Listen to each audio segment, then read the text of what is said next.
Good evening and welcome to the latest edition of Red All Over YouTube, which is the YouTube version of Red All Over the Land, the Liverpool Fanzine, which has been going for a long, long time, and we'll talk about that tonight as well. We're also going to combine football and boxing with our special guest Gary Shaw, writer of the Mersey Fighters books. There'll be some highlights from Saturday night at Hotel Anfield when our guest was Ronnie Whelan, and we'll try and answer the question: will the slot machine give us the big jackpot? Good evening and welcome to Red All Over YouTube. John Pearman, creator and editor. Big anniversary for the fanzine tonight. Yes, today's the official birthday anniversary, the 29th. And it was launched on this day, Saturday, against Everton. I think I've told this story before. We lost 2-1. Everton were at that time FA Cup holders, Liverpool League Cup holders. So it could have been terms of a weird sort of charity shield, or that was in November. But since that day, Everton haven't won a trophy. I don't know how many people know that. but we've won one or two. So, yes. Yeah, so whether we would put the curse on Everton, I did curse them at the end of the game because we'd lost 2-1. Yeah. But on that day, it rained, and I think we sold about 400 copies of Red All Over the Land. So I went home counting a pocket full of pound coins because that's how much it cost in them days. So, yeah, we were quite... Good job we didn't get stopped by the police. I think you would have knocked off a phone box or something back then as well. Yes, we could have done, that amount of change on you. Yeah, we did. I was walking with a strange limp, because all the coins were in one pocket. Yeah. But that's how it was then. Yeah, so we were quite happy. But that was 29 years ago. Things have moved on, and now the fanzine remains. It doesn't sell quite as many as it used to in those old days back then, but we keep surviving. But with progress, we now do all the things as we know. We do this. We do the events. And we've got a few other ideas in the pipeline, just to keep the word, the name, Red All Over the Land, in some sort of a spotlight, more a dim light than a spotlight. But yeah, we keep it ongoing. But a proud achievement to be the only surviving and the longest lasting Liverpool fanzine. That's not many. There's not many left. There's this throughout. One? Sorry. Oh, you mean throughout football? You mean at other clubs? Throughout yeah. Football. Yeah. There's a few non-league ones knocking about. Yeah. I think South Liverpool have got one. Mm-hmm. But a lot of these fanzines now come out and they're done by supporters trusts. So they're not so much a fanzine now. They do look and can be easily mistaken for the programme. Ours gets mistaken for the programme, but I never know why, because we cost half the price of the programme. And half the size. Plus, it's the voice of the fans. It's written by the fans. It's not filtered through the corporate system that that the programme is filtered through. So yeah. So did you have any? Sorry, John? It remains an enjoyment. It's not yet become a chore. Yeah. Okay. Well, that's good. Not yet become a chore. Did you have any idea it would last this long when you started it, John? I was surprised it lasted till the end of that year, and so. But it did, yeah. Once you get going, you have to get confidence to be selling it in the streets. You're going to meet people who were coming up. You were asking them for money. It was totally different. But I'd seen people like Steve Kelly, Ian Tilley, and a few others doing it with the old fanzines. So I just sort of sat back and watched them, or stood back and watched them. I always bought them all. I enjoyed fanzines, and every club in the Football League, there still is 92 clubs in the Football League, but every club in the Football League had a fanzine. And you learned quite a bit when you read them. And I can just remember one. I picked up a Coventry City fanzine one day. We went there. I think we got beat 5-1. You might remember that one, Gary. And I got their fanzine, and I was trying to work out all the way home who 220 yards was. And then it clicked. It was Paul Furlong. Brilliant. So that's how it came about, yeah. yeah. And what's your proudest moment in those 29 years? Because the fanzine's been responsible for a lot of different things. Um, Hard to say. I think the fact that we now support local charities, things like that. We've had people taking penalties on the pitch when we were allowed to do that. We had, I think it was Willie Miller was the comedian, and he was slightly different to uh, Peter McDowell when he was doing the penalty commentaries. There was a few red faces with some. Well, I think I'm talking to somebody who's had one of them red faces. Yes, that's right. I took a penalty at Anfield twice at half time. First in a Fulham game, second, I forget the other game. Anyway, I missed my first chance. The second time I got it, and he knew I'd been on the radio in Australia, and he said, "Here's Graham Mack. He's very big down under," which which was a compliment, really, I suppose. But yeah, just a little embarrassing, but great fun. Yeah.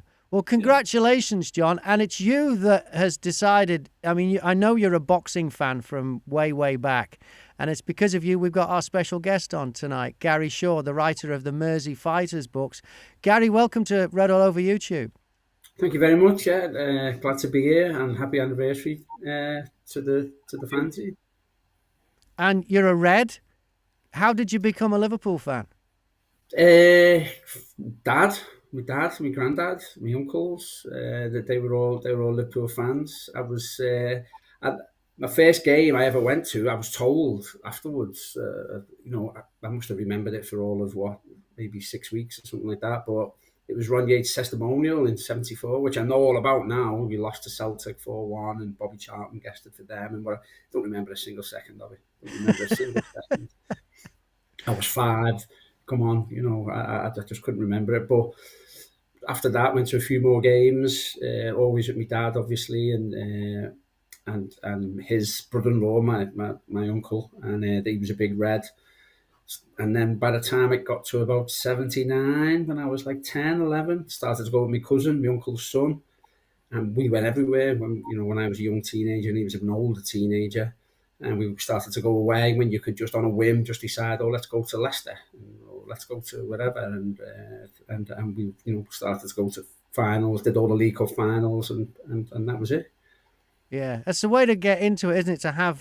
To have someone slightly older that shows you the ways and the traditions. It works for apprenticeships, it works for Jedi Knights, and it works for football fans as well. Yeah. Yeah, we called that a few times. But yeah, it really, really, and how lucky were we at the time to be at this, certain age to have seen those sides in the late 70s. 80s was more my time than I remember, although I did go to a few, obviously, in the 70s. But, great sides, great teams, great wins, great trophies, just what a time to be alive. And we've lived through them sort of similarly with Klopp and hopefully with Slot as well. Yeah. What's your most memorable game that you were at? Final-wise and winning something would be Istanbul, yeah. But the Barca game when we were 4, because I went to the away leg in that as well, and I thought they were lucky to win 3-0. Thought they were lucky. It was never a free kick, and that could have gone anywhere. Okay, it's messy, but I thought we were unlucky. In the first half in Istanbul. Hippier skimmed the bar. Remember, we should have got a pen just before they scored their second. It wasn't like the big. We didn't get absolutely rinsed through in the first half, but coming back against a team like Barcelona from 3 down and winning was just unbelievable. And that's when we won it. We won it then because everyone knew we were going to beat Tottenham. Yeah, come on. Yeah. So where did your interest in boxing come from? When did that start? Again, family, particularly my granddad. My dad worked in, we had jobs. He was working throughout the 80s when it was a hard time for everyone. He was working nights, or he was away a lot, working away like loads of Scouse fellas did. But chatting to me, I've always been a proud Scouse. I always loved the city, and I think anyone who grew up in the 80s, 70s, 80s was, in particularly, it was a hard time. But talking to my granddads, both my mum's dad and my dad's dad, they were big boxing fans, and they lived in the 30s and the 40s. So they knew that, before I was even really going to watch boxing on my own, I knew all about Nell Tarleton, Henry Roderick, Pat McAteer, Joe Curran, Peter Kane. I knew that there'd been shows at Anfield, and the granddads had been to them, and they'd seen these. But they both went to see Peter Kane against Jackie Jurich in '38, when there was like 50, 60,000 there. It was unbelievable. I couldn't, because Liverpool and Anfield then never held anything. It's not like now, and they've got Springsteen next year and all kinds of other singers and whatever. Anfield and you couldn't comprehend that Anfield could ever hold anything like that. There could be a stadium fight. I went to Holligan and Neary, the Lark in the Park, in Stanley Park, where they had to build a tent with my dad. And that was about the biggest one. There was no arena then, obviously, for all these big fights. So the stories of them saying, they saw Peter Kane win the world title at Anfield, and there was tens and tens of thousands there. I just couldn't believe it. And I was hooked then. And I remember watching, my dad let me stay up at sports night one night to see Hagler against Minter. And obviously we wanted Minter to win. We were English, and Hagler just ripped him to pieces, like proper tore him to pieces. I remember them putting a towel on his face, and it just immediately turned red afterwards.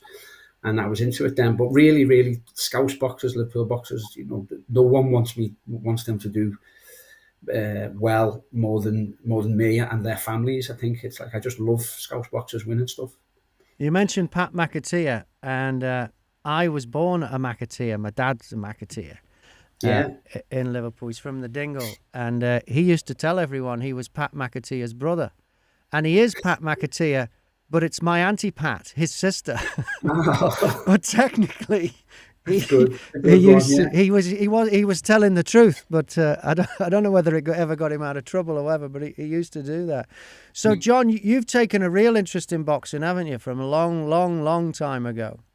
Oh, from the 1950s. But my mother used to tell me about Nell Tarleton, because her dad, my granddad, he used to pal around with a fighter called Don Volante, who I do believe is related to the legend that is John Mackin. And there was Nell Tarleton. For those that don't know, John Mackin organised the first flag days at Anfield, didn't he? The Cops Last Stand and things like that. And there was Nell Tarleton was in the 30s. Back then, you didn't get to fight for the world title unless you had reached a certain level. You didn't beat a few dummies as you do now and get offered a chance to fight for a title. And there's 4 titles, at least 4 titles, and even there's a few minor ones that don't get mentioned.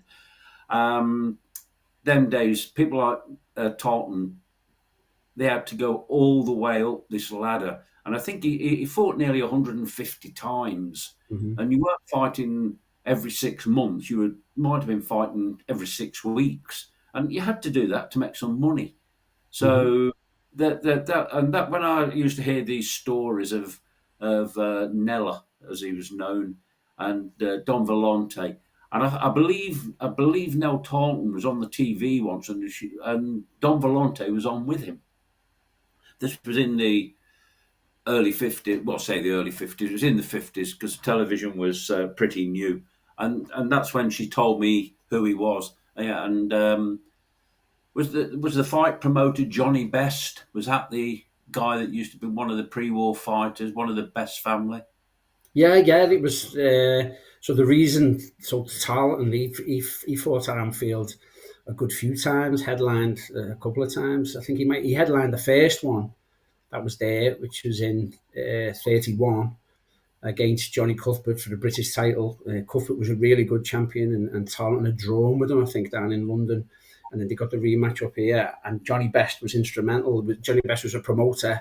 He was second in command second in charge of the old stadium, the old Liverpool Stadium, which was in Pudsey Street, next to, remember where the Odeon is on London Road, used to be? You're talking about the Liverpool Stadium, the boxing venue, not Liverpool's stadium. We're talking about the old Liverpool Stadium, the boxing place. Where John Conte ended up with a title fight in the 70s, didn't he? Yeah, 77, he won there. But that's so we'll call Liverpool Stadium Anfield so that people know that it's the stadium. But Tarleton, Best there was a guy called Major Arnold who was a boxing promoter, and he had the old stadium at Pudsey Street, which was next to Mar Edgerton's on Pudsey Street. That, you know, the road you come out of Lime Street and you walk to London Road. Well, that's Pudsey Street. So on your right, it's a new building now, student accommodation, I think. But before that, obviously, it was the Odeon Cinema. And it became an Odeon Cinema in the 30s. But before that, it was an old ice rink type of leisure venue facility type of thing with a curved metal roof. Very few photos of it externally survived, but there's a few from inside. And Johnny Best was the number 2 there to Major Arnold. Then he took over. And no sooner as he took over, then this is like late 20s, going into early 30s. So just before this massive boom in Liverpool boxing, where you could just reel off name after name, Tarleton, Roderick, Curran, Kane, all of these. It got sold. He didn't own it, obviously. It got sold to the Odeon Cinema Group, and he had to find a new place. And this is at the period where he fought. He put on fights in New Brighton Tower. He put on fights in Blackpool. He put on fights in Wrexham, Mould, anywhere he could go local. He put them on. Real elder few as well, I think. And while this happened, this had happened for about 2 years, whilst the new stadium got built, and the new stadium opened in like 32, I think, maybe a bit later. But in that period between 31 and say 34, Anfield had like loads of fights. 32, I think it had like 9 fights or something. And it was a big deal then. He had to like, the Tarleton Cuthbert fight was for the British title. Tarleton was a big name, a big title fight. He had nowhere to help hold it that was big enough. There was no arena, there was no tents getting built in Stanley Park or nothing. And he approached Anfield, and that had to go to a vote at the board of directors, where the main concern was that the pitch didn't get damaged. And I've seen videos of football pitches in the 30s. Yeah. What are they worrying about? People could have took the torch and dug it up, and it would have been in better nick. But yeah, that was the first one in 31. And did they open the whole ground? I mean, it was a different ground, obviously. It wasn't the size it is now. The ring was close to the tunnel. The ring would have been close to the tunnel. So the main stand would have been open, and the floor, what you call the floor now as a boxing fan, if you get a ticket on the floor, yeah. So it was mostly open, and that was a success. Everything was fine. Pitch wasn't damaged. Tarleton won. And after that, he became part of this great, list of a good dozen really popular, really good, as John says, they're really, really hard working, really proper old school boxers, really talented as well.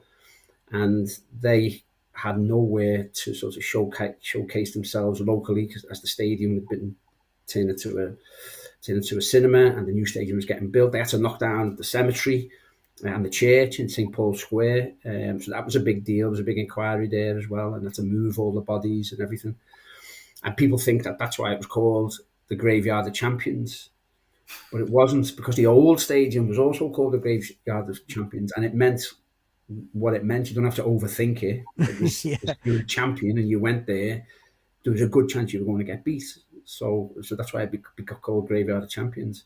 But yeah, they had to not get rid of the church, get rid of the cemetery and everything, and built it. And I don't know if you know St. Paul's Square now, but if anyone wants to sort of try and figure out where the ring was, so you used to enter it down Bixter Street, and if you go from Tybarn Street down Bixter Street, past it's a vegetarian Indian place now, and you come to the end, and there's new buildings left and right.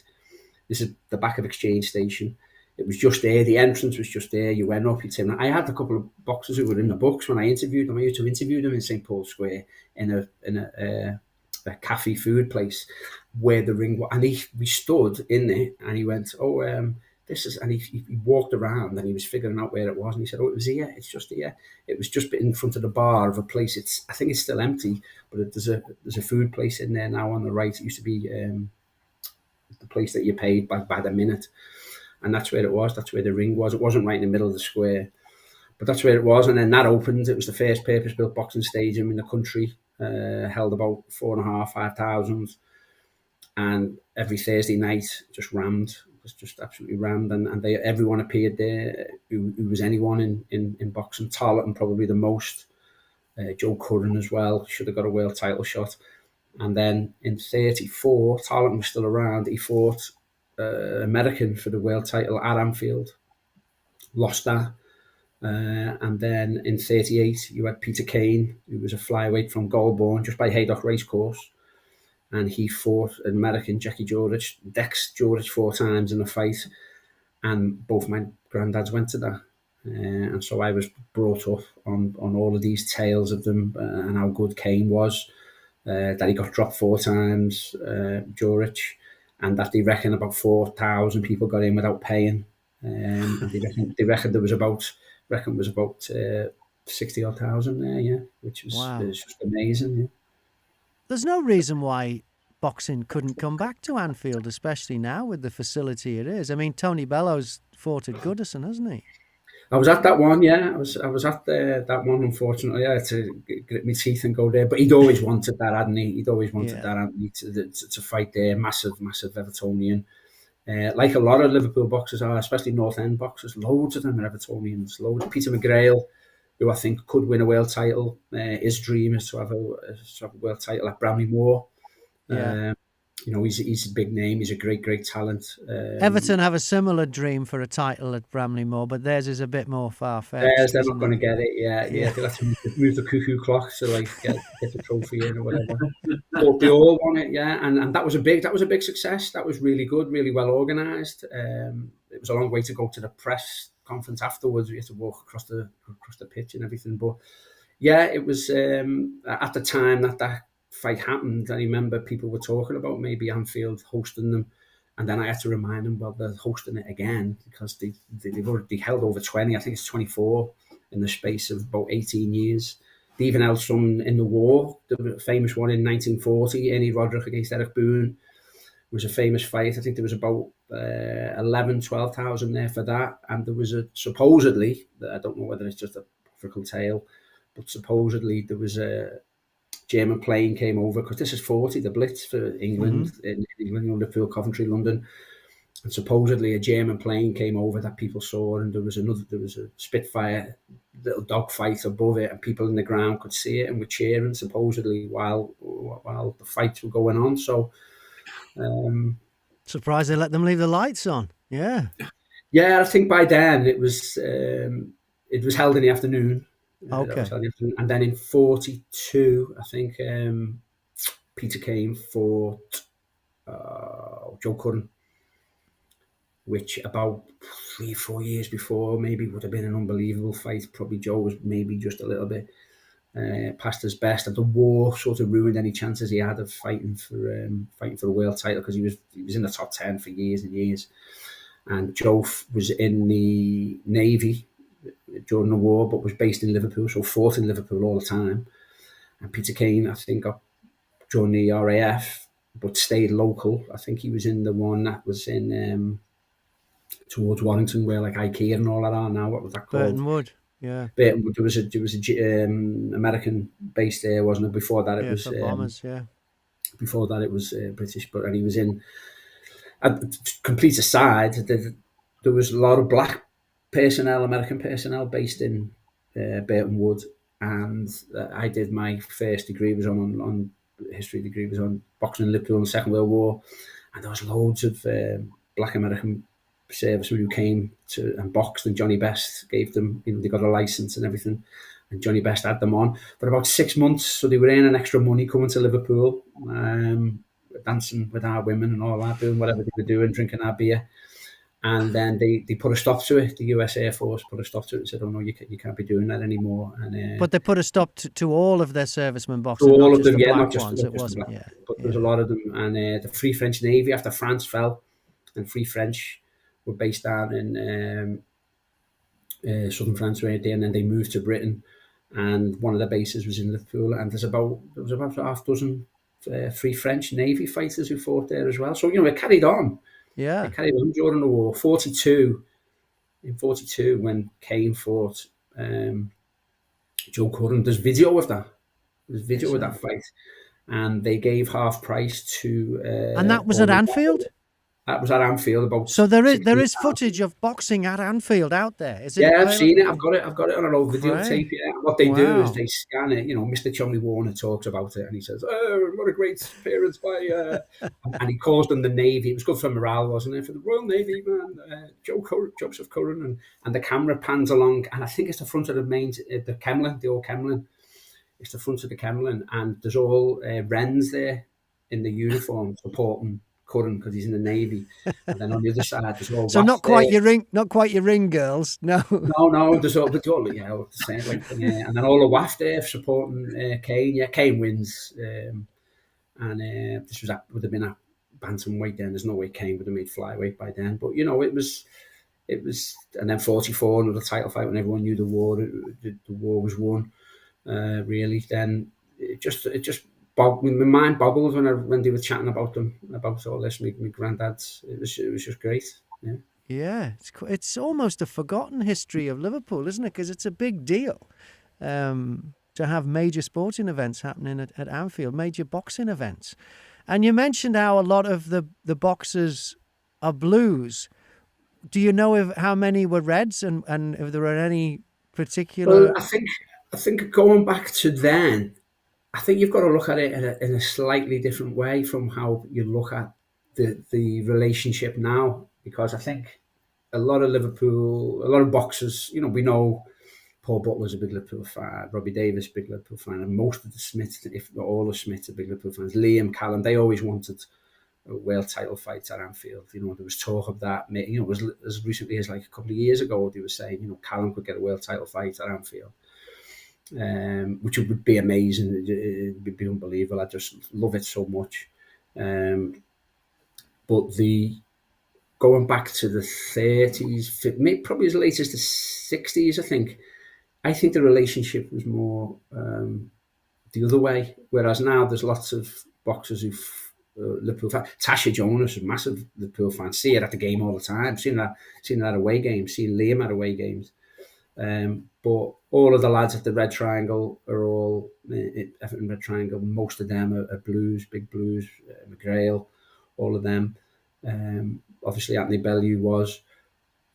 But going back to the 30s, 40s, 50s, even as late as the 60s with Rudkin, I think, the emphasis was that footballers wanted to follow boxing.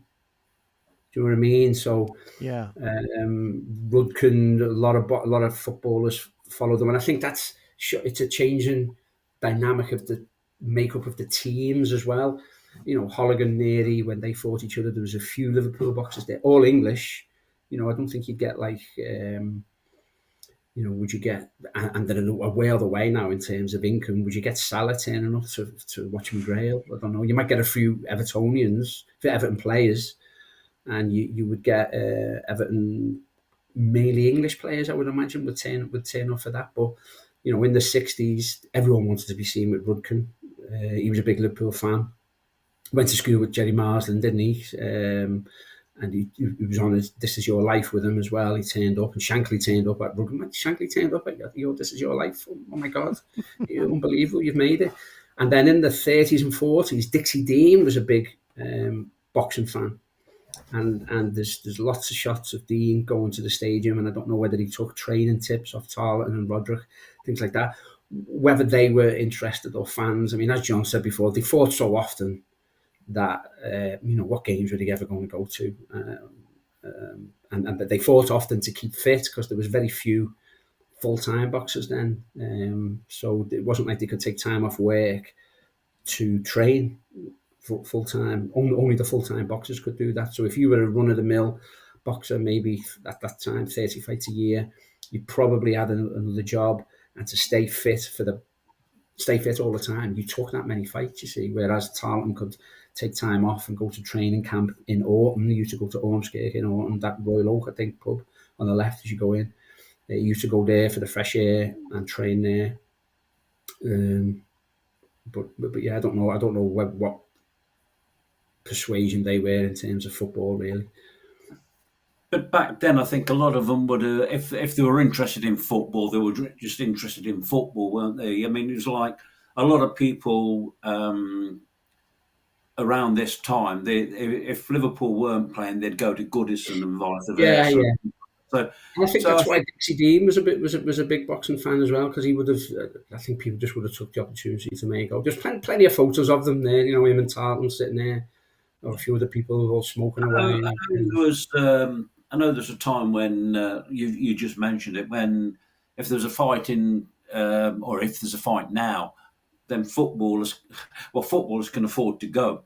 Yeah. It's the guys in the street that now, like most sports, can't afford to go. I mean, I just used to think, how many of these guys support Liverpool? I know the McAteers. I think they were Liverpool fans, because obviously we've got the ones that's come that we Jason know. Yeah, Jason was of course. He spoke about his family being boxed. Well, they all were. My mother used to tell me that they were known locally as the Fighting McAteers, because I think they'd have a fight anywhere. It didn't have to be in the ring.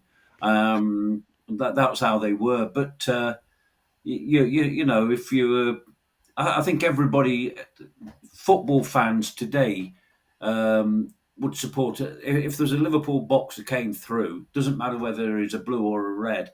The fans would go and watch him, like Tony Bellews. You know, people would go. But I think saying that Tony did his best to alienate a lot of Liverpool fans. But I always wanted him to win, and it's like, you know, he's a big Evertonian.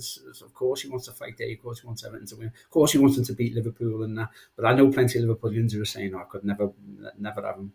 That didn't want him to win, but I'm going, of course you could. He's a Scouser. I think the closest we get to it is maybe if Callum gets a really good world title, and that could be at Anfield, and if Peter continues his rise, then he could well get one at Bramley-Moore. I think in maybe a year, 2 years time.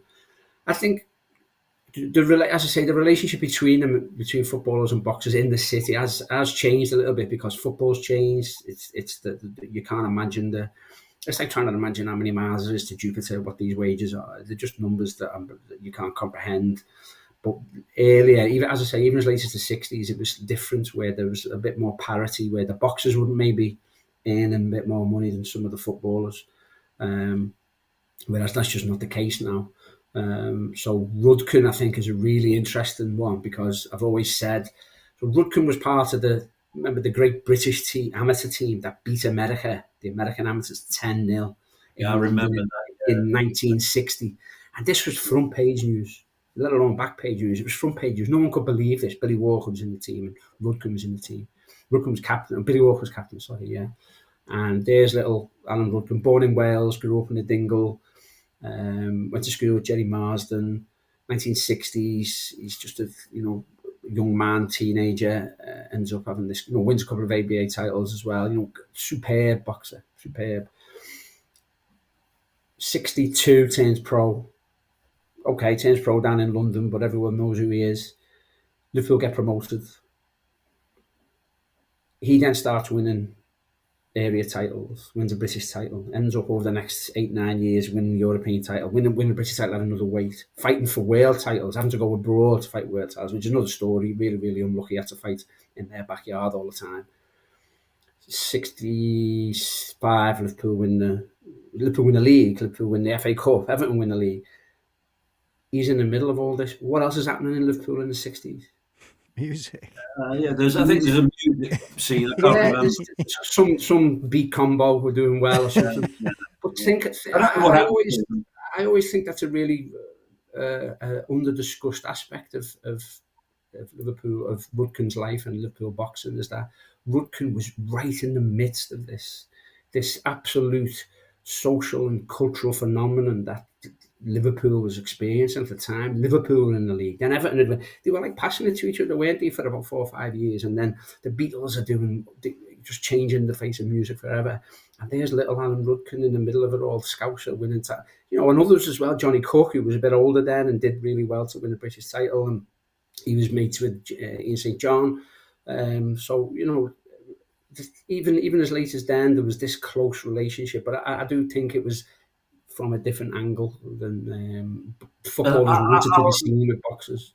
Alan Rudkin cost me some money actually, because I can't remember which one it was. I think it was when he fought his final title, world title fight, and it was actually going to be shown on. It would have been the BBC because ITV didn't show boxing, and it was televised on the Saturday morning, if I'm thinking rightly. And I was told by my foreman, Saturday morning work, come on, you're in. I said, oh no, I can't come in. I made some excuse. You have to have an excuse. You couldn't say you were watching boxing on the TV. And we used to get bloody good money. You know, we were paid time and a half for the first few hours and then double time for a few more hours. So it was like you were almost earning half your wages again. Anyway, I thought, I'm going to watch the fight. So I can't remember what time it was on. It lasted about 3 minutes or 5 minutes. So, and I went in on the Monday morning. And one of the guys says to me, "Did you enjoy it?" Yeah, you know, and I actually, I'll never forget that. Yeah, I can't remember what that would have been when he fought Ruben Olivares, who was sectional champion in the Forum in LA, great Mexican fighter, and that was he was past his best then. Alan, he took the fight, took the money in, and ended up getting blitzed really quick. I think he got dropped 3 times, but before that, it's a funny little story. He obviously fought Lionel Rose, the Aboriginal guy in Australia, who was again better than people really give him credit for. Alan fought a really good fight, probably did lose, but his first one was against the Japanese bantamweight fight in Tokyo Dome. And obviously now you've got Inoue and Nakati and all of them coming through at the lower weights, you know, great place. The fighting country, Japan, really. Inoue is probably one of the biggest stars in boxing now. Weight pound for pound, probably the best. And Alan fighting Harada over there, and I've seen that fight that was covered on the Saturday after the fight. That was shown in full on the TV with his wife in the studio. She didn't go over with him. She was watching it, and they were commentating on it. And Harry Carpenter or Red Guttridge, one of those legends, were doing it, and he slips in the first round, Alan, and it's counted as a knockdown. And you just see him getting up and he's shaking his head and all like this. But the surreal thing is that I think he probably should have won that. The surreal thing was it was in the Tokyo Dome and it's completely silent. It's really quiet. And just before the start of the fight, or one of the early rounds, and I got told this story many years later, that there was a ship in port. And it was from Liverpool, and it had like a load of Scousers on, you know, merchant marines on merchant ship, and they all went to see it, and they're all up in the gods, you know, massive place this, and because it's so quiet and no one shouts or claps, or I think they all clap very politely at the end. You hear the Scouse voice shout out, "Come on, Alan!" Just in the middle of nothing, and it's complete silence. You go, "Come on, Alan!" And if you watch it back. And probably because you're intent on listening to it, you might miss it. But I remember the first time I said it, I went, "What?" And I had to rewind it, and he plays on it. Yeah, but yeah, great times.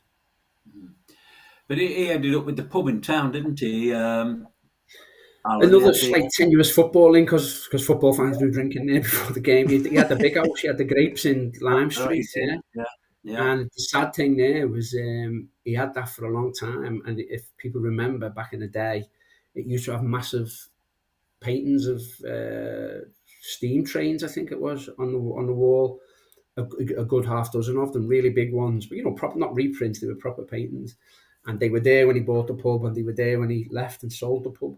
And many years later, they all got sold for auction for like tens of thousands each, and no one knew they were just in the pub there. Yeah, like these classic by some really famous guy, apparently. So yeah, and then obviously we then come up to. I actually went in there when he was the landlord. He put on a few pounds. Yeah. But I remember going in there. Yeah.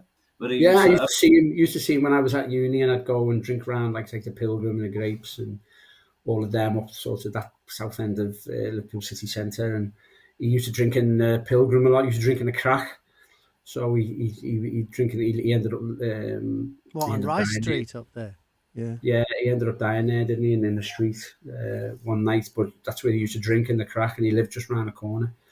I was going to say so that, and then you come full circle then up to the modern game now, and yet there are lots of boxers who are footy fans, and Anthony probably the biggest one that people will know of, but yeah, all McGrails, all the Everton Red Triangle, and Tasha and Liam probably the biggest Liverpool fans as well. Who maybe Nicky Ball is a Liverpool fan, isn't he? Sorry, who? Nicky Ball, is it? Nick Ball, he might be. Yeah, he might be. Do you know what? I've never asked him. I always assumed that maybe he was influenced by all those other ones, all those other big Evertonians in the gym. I thought he was. I thought he said he wants to fight at Anfield, and Frank Warren was thinking of putting it on. However, I just feel there's a problem at the moment at fighting at Anfield because you've got the concerts. When would you stage a boxing? You know, the concerts. Yeah, they've only got so many dates, haven't they? 3-4 weeks. And but I can always remember them bringing David Price onto the ring. Oh, Pricey was a big Liverpool fan. Yeah. He's certainly big. About 6'8", isn't he? And they were talking because he was being touted as the next best thing. And Lennox Lewis was working with him and things like that. Yeah. They brought him on, and I can remember Peter McDowell saying to him, "You got this fight coming up. What would it be like to fight for the world title here?" Of course, I think if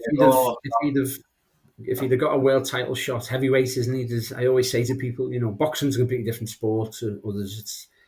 It's at times it can be a really disappointing business to know. I think boxing, but at the same time, it's really fulfilling, really exciting to watch, and I've seen both sides of it, and it can be talking about money, and that's how they get big fights, and they don't want to fight for British titles because you don't get much for a British title. If someone offers you a WBA international that's paying twice as much, then of course you're going to go for that. But the Pricey was, if he'd have been that close, he's a heavyweight, so there's professional boxing, and then heavyweight boxing is completely different to that. Again, heavyweight boxing is almost always it's about money, and titles really don't matter. But if he'd have had a world title shot at heavyweight, then I think Anfield would have just been ideal for it. There would have been tens of thousands there. Unfortunately, in that fight that they were talking about, he got knocked out pretty quick. With the guy who failed the drug test ultimately. Yeah, Thompson, was it? Thompson. He lost him twice. Yeah. And but of course, Pricey did actually make the acting role, didn't he? He played in One Night in Istanbul that Dave Kirby. He was. Did he play Dietmar Hamann? Or somebody? Well, I can't remember now. It's been a while since I saw it, but yeah, he's been on there, and I still see Price. I saw him at the M&S Arena. He was in Jack Taylor's dressing room afterwards. Yeah, chatting away to him. Yeah, nice guy. Yeah, he was another big Liverpool fan as well. Yeah. And Gary, you mentioned boxing being a unique sport, and boxers are unique athletes. You've interviewed a lot of them for the books. Yeah, was there anything you found in their personality that they shared in common that you thought, and that's why this is a typical boxer characteristic, because you noticed it in a lot of them? Not really, but I think it's more a case of where they're from. I think it's more it's more a case of where they're from. It's I don't think people would choose boxing as a profession for their children like they would football, simply because the remuneration now is so much better, and it's physically so much easier to be a footballer. I think you're not getting punched in the head for a start. A professional footballer, that is. So maybe there's lots of amateurs get punched in the head on a Sunday and whatever in the county combination, but yeah, it's more where they're from, and I think. Which explains why a lot of the North End boxers are Everton fans, because they're from that area where there are more Everton fans, and they're all working class lads. Every one of them who I've met has been really nice. One or two absolute loons, and you think, whoa, you wouldn't want to like spill your drink type of thing.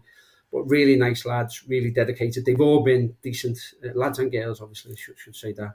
They've all been really good amateurs, decent amateurs as well, I think, which prepares them physically for the sport, maybe not emotionally, and trying to understand how it's a business. I've had loads of them say to me, you know, I loved amateur boxing. I loved it, but being a pro was hard work. You've got to sell tickets when you first turn over. I remember Stephen Smith coming to give me tickets at the McDonald's on Edge Lane when I worked in Wavertree Tech Park. I remember meeting Brian Snag on Edge Lane when he was putting shows on in the Devonshire when he had those dinner shows on.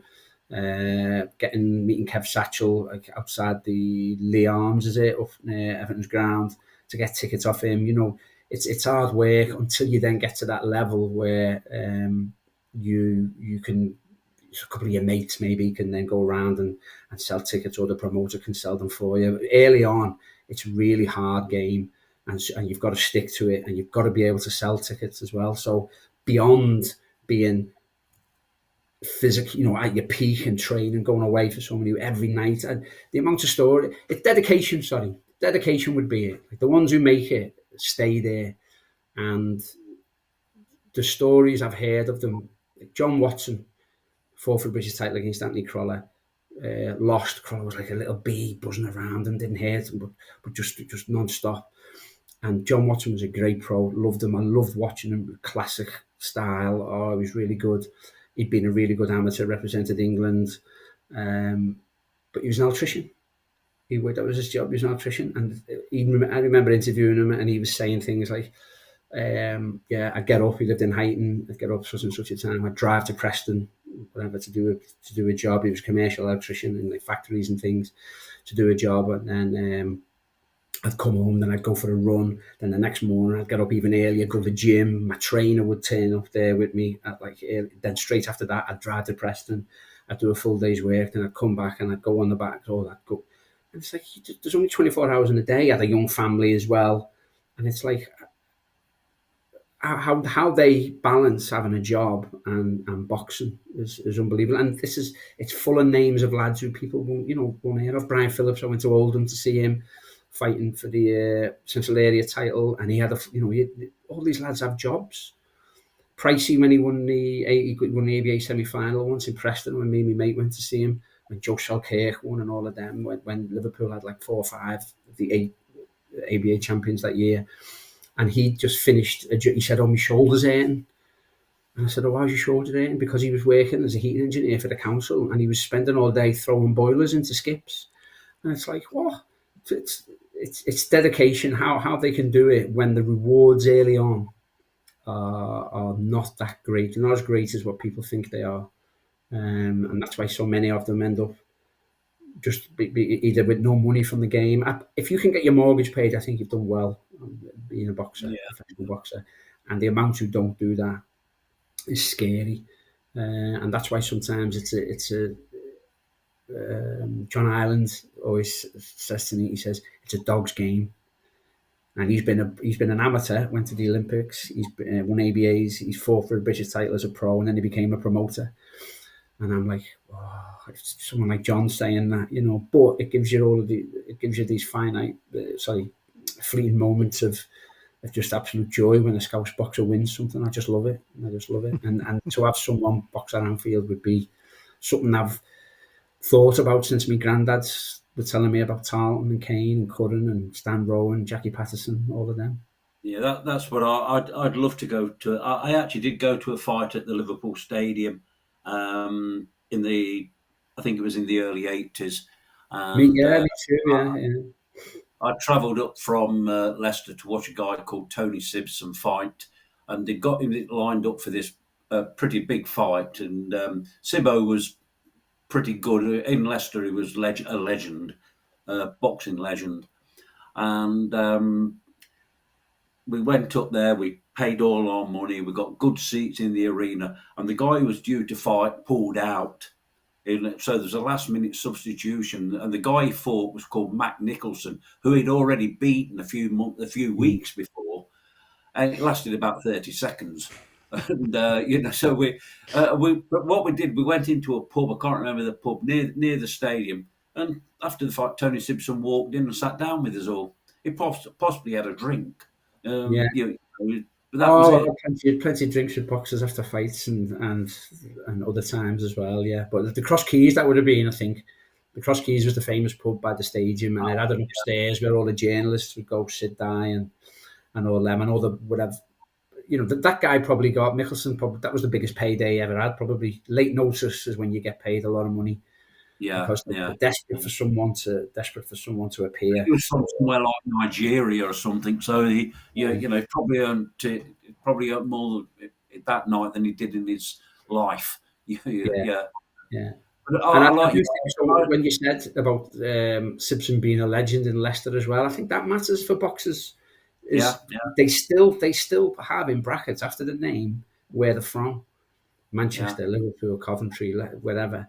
And when I do the reports for the Boxing News, I just put one in for the Olympia show on Friday night, and you've still got to mention where they're from. So I think that you've literally got in black and white a connection with the area, the city where you're from. And back in the day, people would want Bootle putting in instead of Liverpool. They would. I'd love to go to Anfield and watch a Red fight, one of the Smiths, or and see how it went. And I watched Conte fight, never for the title, but I watched him fight. Normally he fought at Nottingham a couple of times, and I'd go there and watch his fights. So it was always. Tasha's got a fight coming up in December, the 14th, is it? Maybe, the 14th, and she's fighting another girl for two versions of the world title, and on the same bill. And this is how it works, because this is an opportunity for the managers of these respective boxers to meet and to talk and say, well, should we have a fight in the future? This happens all the time. But on the same bill, there's another girl fighting for the other two versions of the world title. So if they both win that, their respective fights, then they'll have a fight for the unified world title. It doesn't happen often. It happens more in women's boxing now because there's less. Yeah, we know that. But that's a huge fight. Yeah. And if there's interest in the show in December, which I'm hoping there is, there hasn't been sellouts really at Liverpool for a while because everyone's skint. No one's got 150 pounds. Then that could be a fight that, whilst it wouldn't sell Anfield as a venue, I think, for the promoter on its own, they'd have to have another couple of fights with it as well. But if Nick Ball could be on, and this is then you get into the business of it with different promoters. Do they work with other promoters? And this is how some of the biggest fights that we could ever have all been missed because people are arguing over who comes into the ring first, what gloves should we have, what drug testers should we have, how much money do you want, let alone what dressing room do you want, and all of this. So if everything could work out, that could be a potential fight that could appear at Anfield alongside other ones. Imagine Nick Ball and Tasha. Nick Ball fighting for two versions of a world title, which he's looking to do at Anfield, and Tasha's on as well, fighting for the unified world title. And it's funny because every other boxer who they know, they all want to get on it. They all want to get on these big shows to experience it and to get decent money as well. That'd be amazing. Of course, one of the biggest names in boxing history, allegedly, I've never actually known whether it's 100% true, actually signed for Liverpool in 1943. Yeah, Joe Louis did. He did, yeah. Joe Louis actually signed for Liverpool in 1943. The story is that the manager of Liverpool, George Kay, said, "Can I have your autograph?" And he actually signed a contract. Yeah. But at that time, Liverpool had got, when the war finished, Liverpool had got Albert Stubbins, they got Billy. So we had enough punch up front, so we didn't really need Joe Louis. That's true. We did. They made him sign it as like a publicity stunt because he was here again promoting the war effort back in America. He did a tour. He fought at the stadium. Yeah, he did a tour of England, and I think he had about maybe half dozen, 7, 8 exhibitions. He did one outdoors somewhere where quite a few people went to watch him. Just exhibit him and his sparring partners turned up, and my granddad's never went to that, so he never told me about that. The books are called Mersey Fighters. How many books are there now? Well, I did 3. I did all in conjunction with other people, with the Jim Jenks, who was the head of the secretary of the Mersey Ex-Boxers Association at the time, back in 2000, 2001. That had quite a few in. Then did another one with him about 6 years later, maybe, something like that, 6, 7 years later. That had less in, but the biographies were bigger. And we weren't running out of names at that point. And then me and a lad, Chris Walker, we did a third one, which had fighters in who I'd seen. So David Burke and people like that, Ian Chandler. They were all in it. And Steve Harkin, who's a trainer now, he's got some good lads from Kirkdale Gym. And there was only about 13 or 14 fighters in that, but they were all they all had like really deep, long stories. Richie Wenton was in it. His story was the longest, and it's probably one of the best ones I've ever written. Obviously, Richie was involved in a tragic fight with Bradley Stone, and Bradley Stone died afterwards. And what a great story that well, great in the sense that it's a moving story.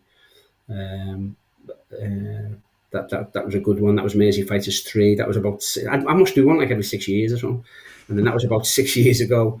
And then I'm finishing, hopefully getting another one out in November next year with 11 or 12 in. And a lot of these are done again. These are more recent guys who people might remember. And now my mind has just gone completely blank about was it Courtney Fry? Courtney Fry's in it, who's an adopted Scouser, obviously. He's from Islington in London. He won 3 ABA titles, went to the Olympics with Audley Harrison in Sydney. This is a great story. Yeah, Stephen Burke, who's David Burke's brother. About time we got him in as well, and quite a few others who had really interesting stories. Kenny Rainford turned pro over in America, and John Sillow, called John Sillow as a pro, and his is a sort of standard story of a Scouser in the 80s having to work abroad or work away, and he went to Jersey to paint and decorate or something like that. And while he was there, he went to an amateur club and was really good, and he ended up representing Jersey. And obviously Jersey is a separate dominion, separate type of jurisdiction, if you like, to England, Scotland, Wales. So when our Commonwealth Games comes around, they say to John Sillow, the Scouser from Scotty, they say, if you win the ABA title this year, or make the final, so if you get to the final, the ABA is representing this club in Jersey, then you'll go to Commonwealth Games as our representative. And he goes, yeah, all right, I'll do that. And he wins it. Then still has to have a box off in Jersey against someone, goes to the Edinburgh Games and wins a bronze medal. Brilliant. So what a fantastic story! Story that is. So that I'm hoping for that to come out in November. As I say, there's about 10, 11, 12 in it. Most of them are near done. There's a couple that I need to finish off and get photos and get it printed and get it out there. And I'll go to Kazan again, like all the other ones, for the book launch. It'll be a good night. Mm. And so the books are available. Go back to them all and ask them what teams they support now, aren't I? Yeah. So you can get them on Amazon. You can get them in bookshops that sell. Yeah, the first books. 3 are long out of print now. If anyone's ever attempted to write a book that isn't about kinky sex or boy wizards, you're not going to make any money. So I've not got them here, because when we moved, I left a lot of stuff down at my brother's warehouse, and your first 2 books are there. I think you sent me one, actually. I think I might. Yeah, I think I did send you one. Yeah, you sent me one. Yeah, so yeah. Right. I mean, I just love boxing. I love the football, and I love the football and boxing connection. And whether there's plenty of that. Yeah. Yeah, and it was sort of, and it was back in the 60s when I was, or in the late 50s and the 60s, boxing was possibly the second biggest sport in the country. People might say it was horse racing, but if you're talking for people, working class people, boxing was probably was behind football as the biggest sport in the country, because the guys that went into the ring were working class people trying to from make your place. Yeah, they're from your place. And everyone, I always say that they had being a boxer, you've got a certain currency, you've got a certain value to people, and if this is why they have where they're from in brackets afterwards, and they become legends. Leicester at the time, Simpson, not the biggest place in the world, but everyone would have known who Simpson was, and who the footballers were, and I think that's continued. Yeah, that's continued now, and yeah, it was the main working class sport until football in Europe, cycling, and it was a big sport as well, working class sport, but boxing and it's just stayed there, and it's a bit of a niche sport now, a bit of a subculture almost, I'd say, at the lower level, because everyone likes to go, look at that. Millions of people at Netflix looking at that charade the other weekend. Katie Taylor was on it, and Serrano again putting in another great advert for women's boxing, another great fight. That first fight was unbelievable, best fight in the last 20 years at Madison Square Garden. You couldn't have said that 5 years ago for a women's contest, but yeah, they still have a certain currency, and they still have a lot of following where they're from, and I think you've got to ditch that a bit if you want to make it in the world level. You've then got to become popular in England then, and whether or not any Scousers can do that with the way sometimes we're viewed in other places, I don't know. You've got to be, but Tony did it. Tony's probably up there with John Conte as being one of our best there's ever been. Conte, I think might have been an Evertonian. Conte. Yeah, I think you're right. I think you're right. But as far as the best concerned, I have to stay with my mother, and she said Nell Tarleton was. And and those stories of Nell Tarleton and Don Vellante and Johnny Best and my granddad, it makes me think, well, fantastic. Dave, just a quick one before you finish. I don't know when we're going to finish, but a quick one about Vellante. And Vellante was a great mouth organ player, harmonica player, wasn't he? A great dancer. And Tarleton was a great tap dancer as well. Tarleton only had sort of one. He didn't. People sometimes say he had one lung. He didn't. But he had one functioning lung. The other lung was probably only sort of 50% at best. So, what he used to go the distance all the time. What an achievement that was.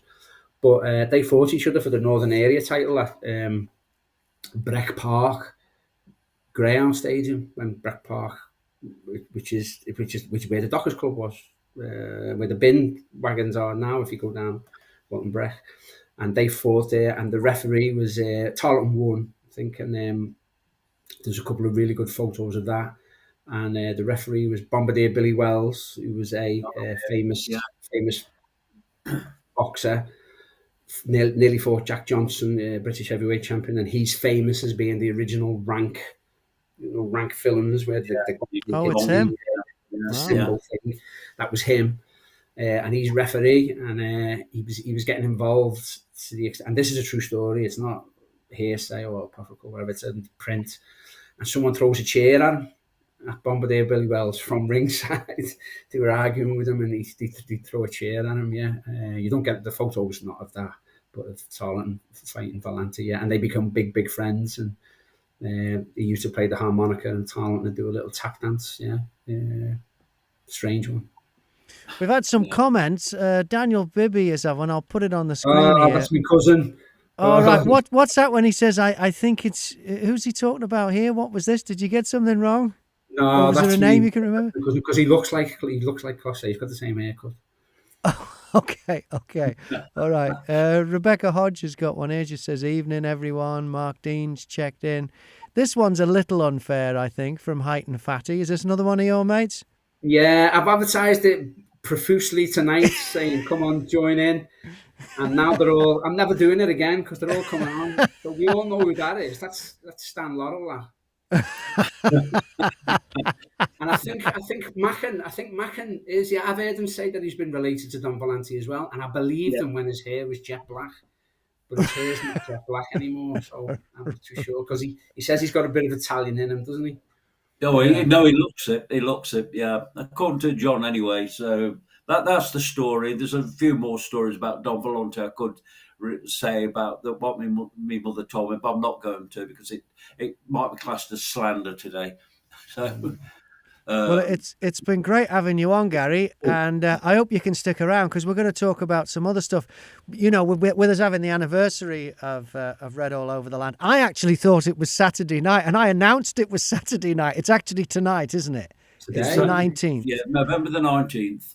Yeah, and a great night, John, with Ronnie Whelan. Yeah, we went out on a limb. We decided we were going to do 2 shows this year. We did the first one in October with Peter Beardsley. Then 1 month later, we decided we've got Ronnie Whelan lined up. I think Ronnie Whelan's one of the greatest Irish footballers of all time. Yeah. Debatable whether he's the best Irish footballer Liverpool's ever had, because some people will say that should be Steve Highway. But let's say that they're neck and neck. And Elisha Scott was another one, of course, but he actually represented the North, although he was famous for his days with Belfast Celtic as a manager. But yeah, Ronnie came along, and the idea was to raise a few quid for the Community Basket, which is a local... it's a community shop, isn't it, in Anfield, helping food poverty in the area. It operates out of Stanley Park. Twice a week, and the church opposite the COP. So we wanted to raise them a few quid, because they need it. The struggle they've had a break in and things like that. So we've wanted to help them out. And we didn't know how much we were going to get. We didn't think we were going to get too many people coming along and all that. As it was, the venue was packed, and we ended up having to get more chairs in. So it was a good night, and Ronnie Whelan, Graham, you interviewed him. Ronnie Whelan was tremendous. I had a chat with him actually before we went on. This is what he had to say before he went on, and we did a piece. Ronnie Whelan, we're at Hotel Anfield. You're about to go on stage and entertain a room of hardcore Liverpool fans. What does this football club mean to you? So much. It's been my life since I was 18 years of age. Still my life. Love the place, love everything about it. I've had some great memories, especially here at Anfield. We're not far from Anfield here. It's been it's one of the best move away that I got from Dublin. It's been great. And what are you going to be talking to him about tonight? Hopefully about lots that went on in my career, maybe winning a few things now and again, and some of the players we had, some of the good players, some of the great players, some of the great managers, some of the dopey footballers that we've had.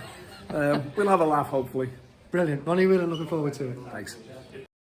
And he was lovely, wasn't he, John? He was really good bloke. Yeah, and it was your idea. It was your idea as well. We had George Sefton there, the voice of Anfield, to get George to introduce him, which was also a nice touch as well. And I think Ronnie appreciated that. Yeah. And the other thing was, we got a player who will always go down in the Liverpool history books. He's not one of the better known players because of the way things progressed from the 1960s onwards. And you got we haven't got a handful of legends. We've got a stadium full of them, and that was, of course, Gordon Wallace, who scored the very first Liverpool goal in Europe back That's in. That's him there in the right. That's Ronnie Whelan. Then on the right is Gordon Wallace, who scored the first European goal for Liverpool in Reykjavik. Yeah, and boy, what a nice welcome he got. He certainly did. I don't think he got that sort of welcome when he was playing. It was. It was tremendous, absolutely tremendous. Yeah, and we auctioned off a print of the programme from that night, and the bloke that bid for it went and got his photograph taken with him, and it was something special, I think, because he really is another unsung Anfield legend. He was great. And the person on the right there is George Scott, the lost Shankly boy, who was signed by Shankly, but never really got into the first team, because this was before substitutes was a thing, really, wasn't it, John? Great book as well. Yeah. Well, Gordon, of course, he was vying for a place in the first team with a couple of guys who, I don't know why he couldn't get a game. Roger Hunt, Ian St John. So Yeah. Yeah. When people like that are keeping you out, it's understandable why you're not getting many games. Yeah, yeah. But yeah, no one can take that away from him. He scored the very first Liverpool goal in Europe, all the way in Reykjavik, when people probably on Merseyside didn't even know where Iceland was. They probably got no chance of knowing where Reykjavik was. They went there and they played, and it was one of those days when they probably had almost a 24-hour day's sun. It was sunny when they played, and it was a beautiful day, according to Gordon. He told me that. So yeah, it was a privilege to have him with us. It was a privilege to have Ronnie. It was a privilege to have Gordon, because he said he's not used to doing these things. He doesn't do these things. He just sits at home now and just I think he lives in West Derby. So he was one of the players there around there when we had Hunt, we had St John, and players like that. So he didn't win, and he might have got a share of the Charity Shield in 1964, if I remember, because he came on when Alf Harrismith got injured. Back then, you could have a substitute in what was classed as a pre-season friendly. So, and I think they might have got a tankard or something, but because the trophy was shared, I don't know whether he got winners or runners up. But anyway, it was a great, real nice guy. It was. And some other nice people we should mention. We had families of former players, didn't we? We had Paul Moran, Ronnie Moran's son, was there. Yeah. We had the Ellesmere Port bird watchers, and the bird they watch is the liver bird. We had Spirit of Shankly were there. Paul Kahn and the team from Spirit of Shankly came out. They were nice. And the Boys Pen Society, they did a video. This is their quick video from the night.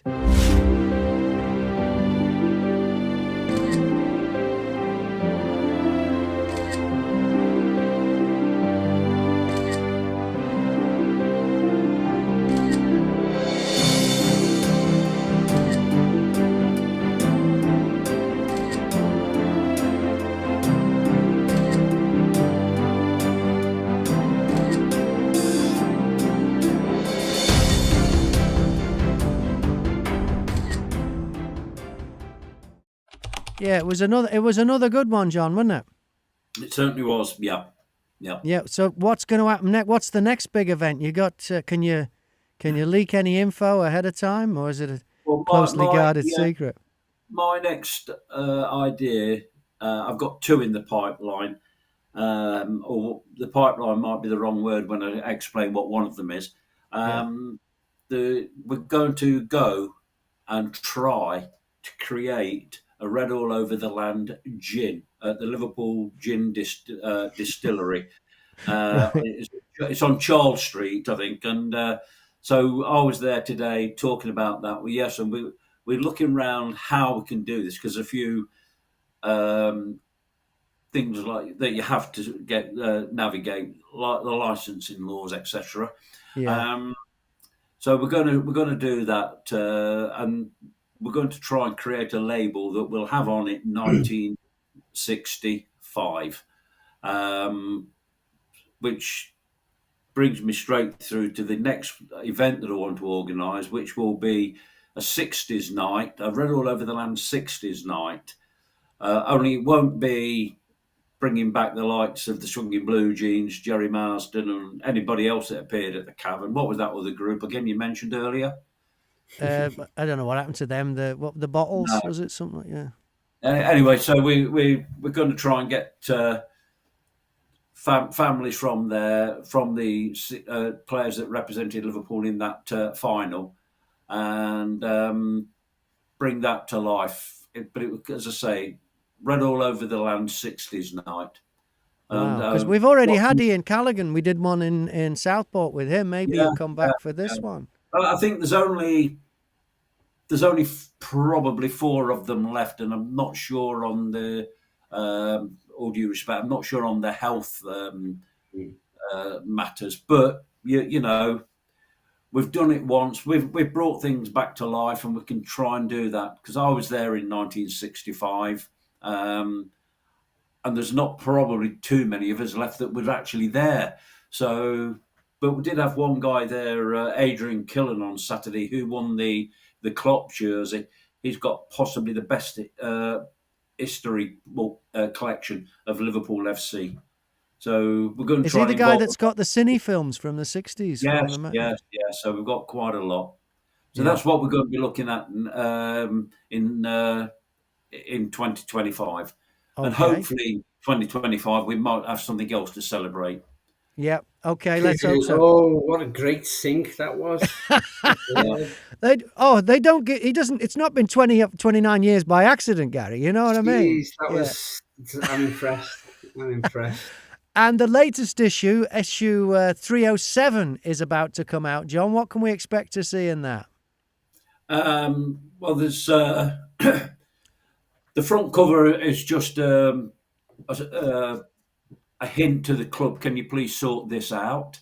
You know, it's gone on too long, and it should never have reached this stage. It should either be now the staying or the going. Let the fans know, and that's what we want. But it's actually, for the first time in a long time, I've actually had to keep 20 pages back because there's that much stuff come in.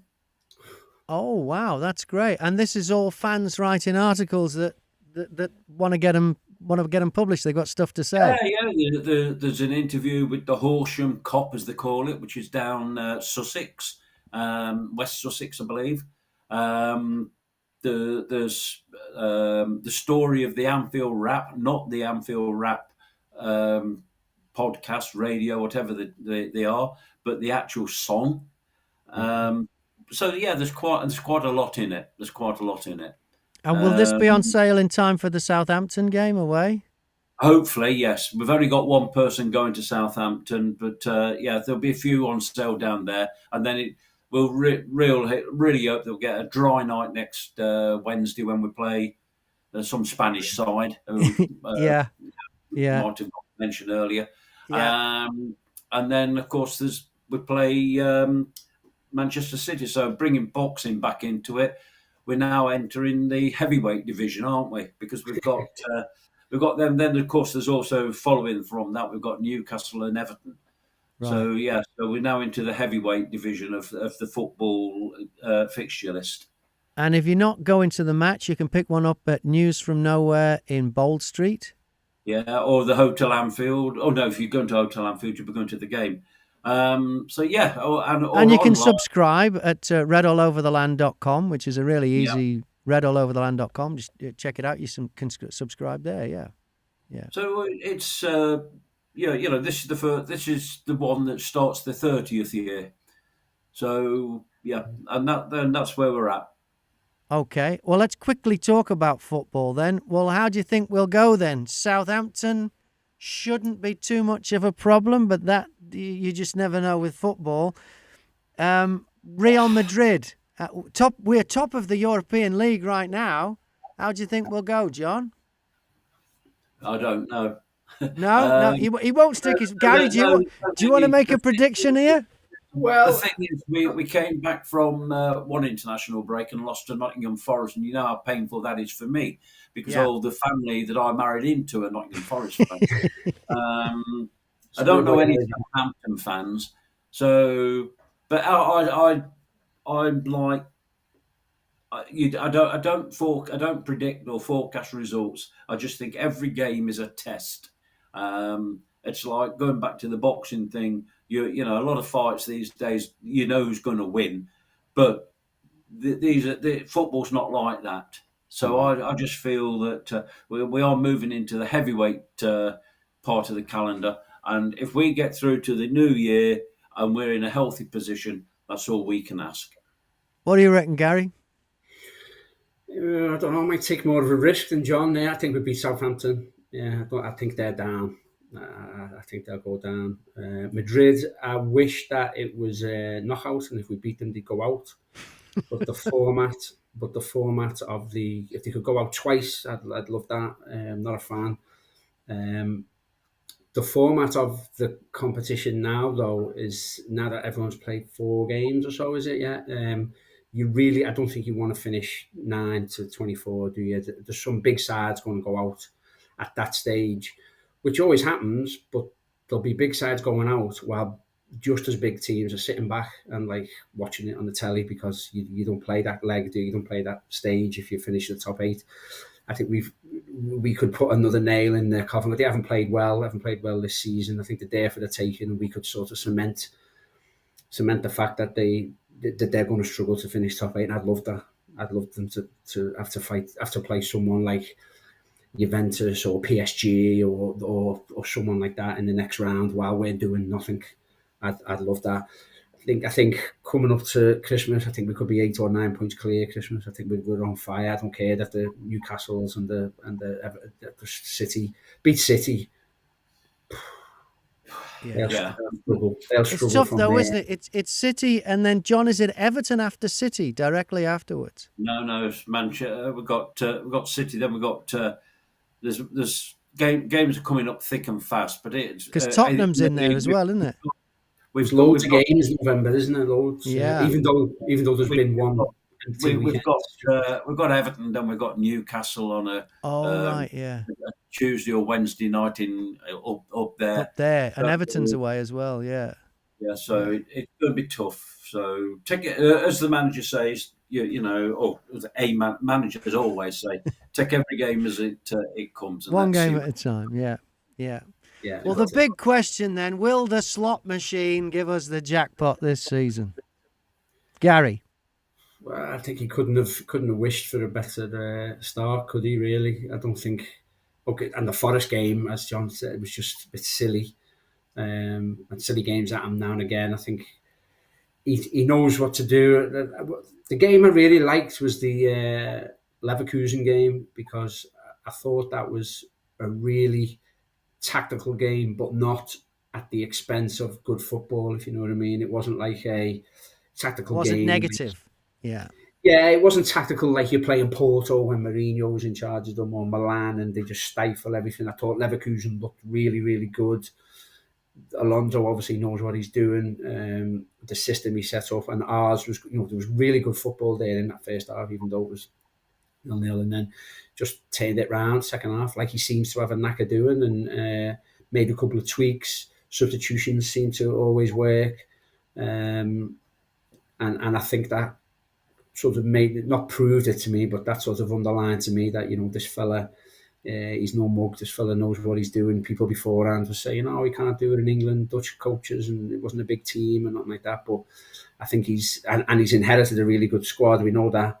But the way he's got them playing in slightly different ways, I love it. I think we were top 3 points clear without really going into a higher gear. And then at Leverkusen, I thought we did. And if we can play like that against 16 out of these 19 teams who we've got to play, 17 teams we've got to play, we'll win it. I think we'll win it. I do think come the new year, come Christmas, we could be even more points ahead. Well, I hope you're right. I just saw the games against Brighton and Leverkusen. I just thought the first halves were a little bit. I'm not sure what's going on here, but I don't know what they put in the drinks at half time. But it's like a footballing version of Viagra, because the second half we've gone from stagnant to rampant. And, I think the point about Brighton as well, John, spot on, because me and my lad Oliver, we went to Brighton away in the cup. And that was a tight game as well. And I remember looking at the Brighton, and they were a good side. They're a good team, Brighton. Really good. Everyone is like Velcro, first touch, unbelievable. Really good movement, passing. And then the league game, we both went to that as well. And it was the same thing. Really good side. Not many teams will beat them, I don't think, this season. And we ended up making it, winning by a few, and just really, really underlines to me how he knows what he's doing. He's getting the best out of his players. And I still don't think we've hit top form. No, I don't. But let's hope we can. Yep. All right. Thank you very much, guys. Gary, the book is called Mersey Fighters. And, it's the fourth Mersey Fighters book, so I'll give you one guess what it's called. Mersey Fighters 4. Okay. Is that what it is? But no, Mersey Fighters 4. Yeah. Okay, that'll be out soon. Number 3. I'll let John know when it's out, and he can give me a little plug. Yeah. I'm sure he'll do that. Again, we'll talk about it again. Yeah, he may even get you to do an article in the fanzine to push it. Yeah. Thanks for joining us. Yeah, it's been great having you on, Gary. John, thanks as ever. RedAllOverTheLand.com is where you'll get more information about Liverpool's longest lasting and only surviving fanzine. And so, until next time when we do Red All Over YouTube, remember, you'll never walk alone. And thanks again.